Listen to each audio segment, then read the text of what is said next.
Molto comoda, anche perché la questione che si possa chiudere attraverso le orecchie è importante, è uno degli aspetti che hanno voluto sottolineare, dal momento che quelle con gli elastici, soprattutto quelle che si devono allacciare dietro proprio nella zona della nuca, sono molto complicate, cioè insomma non è che siano complicate, però creano più difficoltà.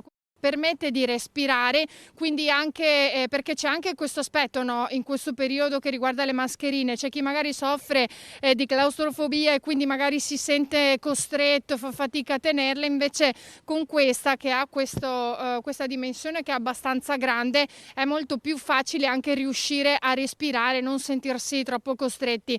È consistente perché è abbastanza rigida, però allo stesso tempo è anche morbida e quindi ci si sente davvero bene, davvero a proprio agio. Questo direi che è molto importante anche proprio per il fatto di tenerla il più possibile quando si esce o se si hanno dei contatti eventualmente anche in casa. Si può indossare anche con gli occhiali da vista che spesso si appannano, perché con altri tipi di mascherine si rischia che si appannino. Succede a moltissime persone che indossano gli occhiali da vista, infatti li ho tenuti appositamente proprio per questo motivo. Con questa mascherina non succede.